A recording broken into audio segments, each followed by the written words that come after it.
Aligning and stacking your braids can be a difficult skill to master. Remember that you need to do this in your hands. You cannot stack them up on a flat surface and then pick up the stack. Here are two different techniques to help you master this skill.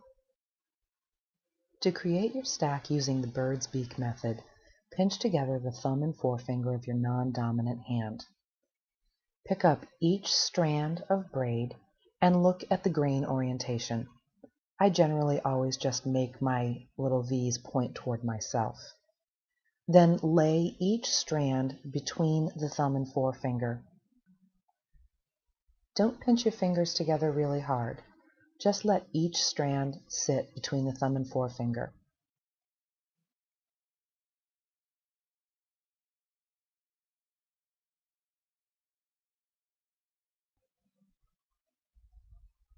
When all of your braids are stacked up, you should be holding them from the front and back, not the top and bottom.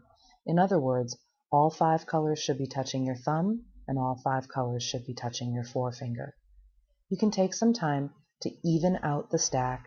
Sometimes you can pull the ends if you have one strand that's hanging a little bit further to the left or right.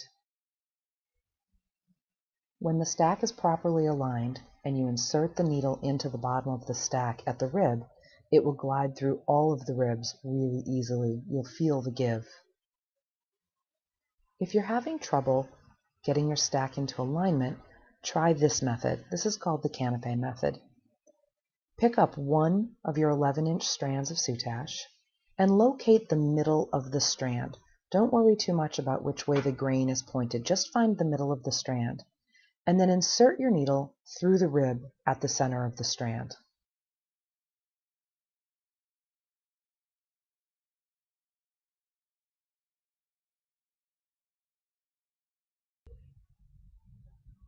Pick up the next strand and do the same thing. Again, don't worry about the grain right now. Just find the center of each strand and thread it down onto your needle.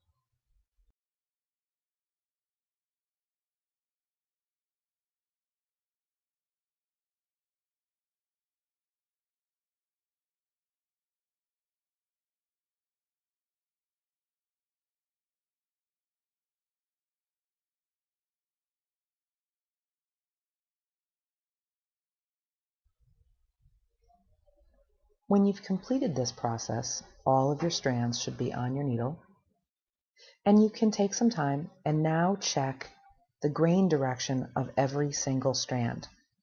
In this particular case, my top 4 strands were all pointed in the correct direction, but the bottom strand was pointed in the wrong direction. So no problem, you just spin it around. You can do that for any of the strands.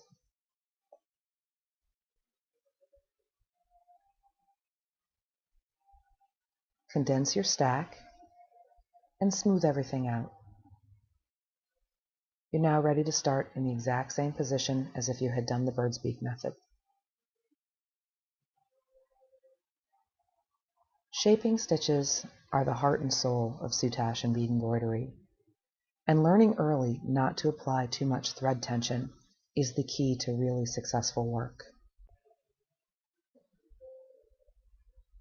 Notice that I'm curving the stack before I take my first stitch.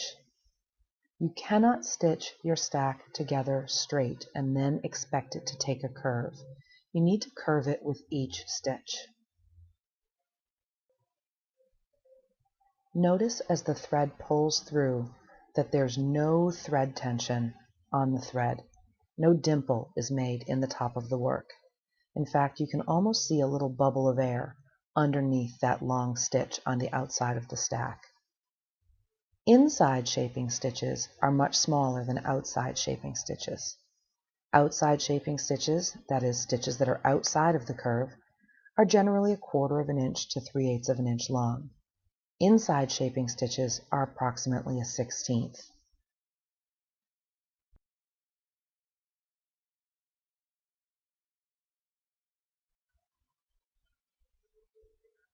Your instructions always show the work lying on a flat surface.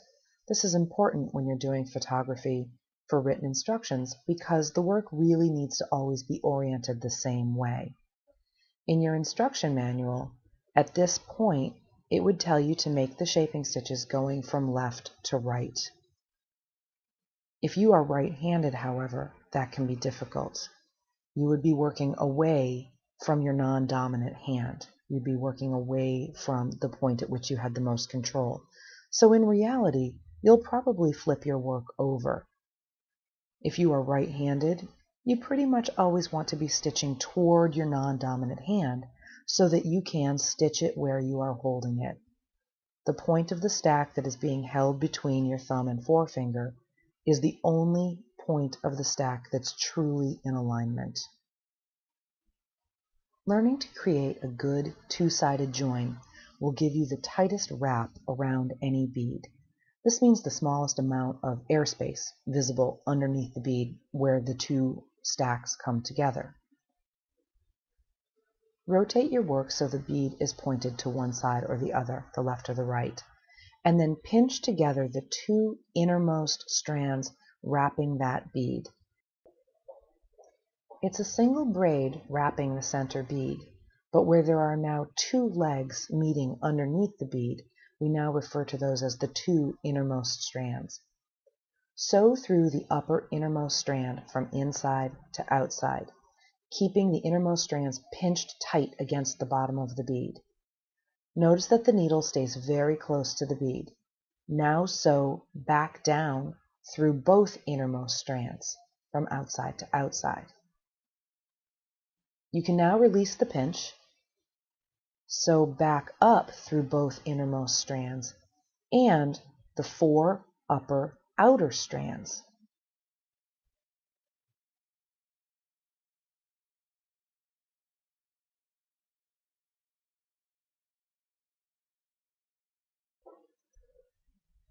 Now you can sew through all of the strands. You're still keeping your needle very close to your bead, and you're still not putting on any real thread tension. Repeat this stitch several times, adding a slight amount of thread tension with each successive pass, until the stack wraps the bead in a nice round lollipop shape. Ending a stack is about getting the ends of the stack tucked behind the work in a way that looks smooth and won't unravel. The mnemonic device for ending a stack is wrap, tack, whip, and snip. In this particular pattern, we're doing an asymmetrical split.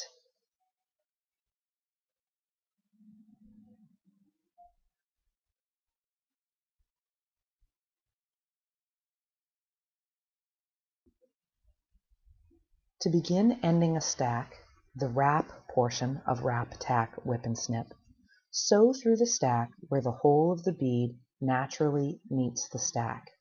This is essentially where the stack would have wrapped halfway around the bead. Take time to smooth the stack, keep it in alignment, and curve it before you take the stitch. If your needle meets resistance, particularly with metallic soutache, twist your needle rather than pushing it through. This will help keep from snapping the fine metallic fibers, which will end up sticking out of your work.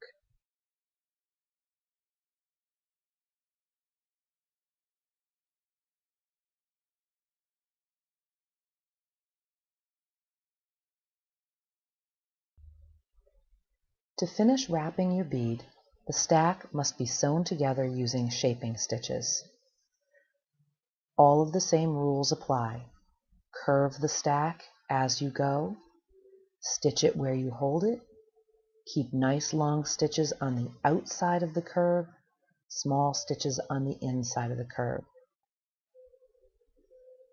The goal is to get the stack connected to itself, that all of the strands will behave like a single element as that stack comes behind the work.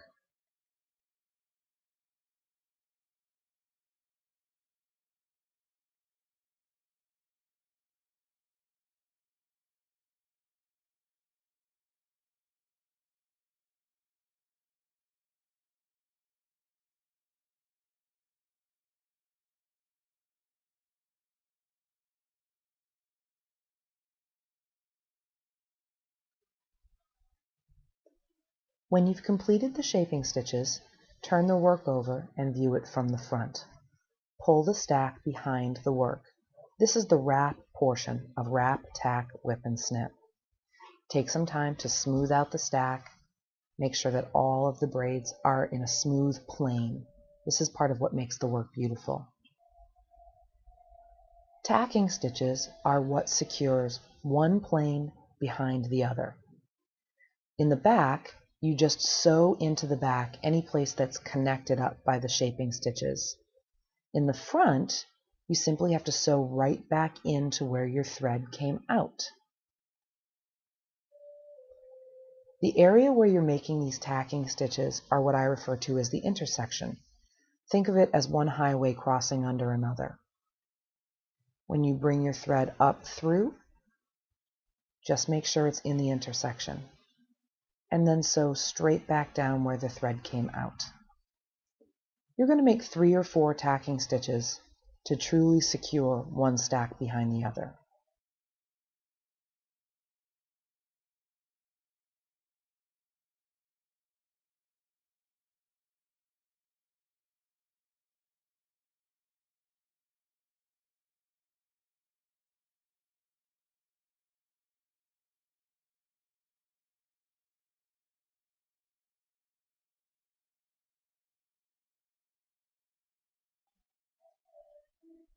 Having completed the tack portion of wrap, tack, whip, and snip, you will now do the whip portion.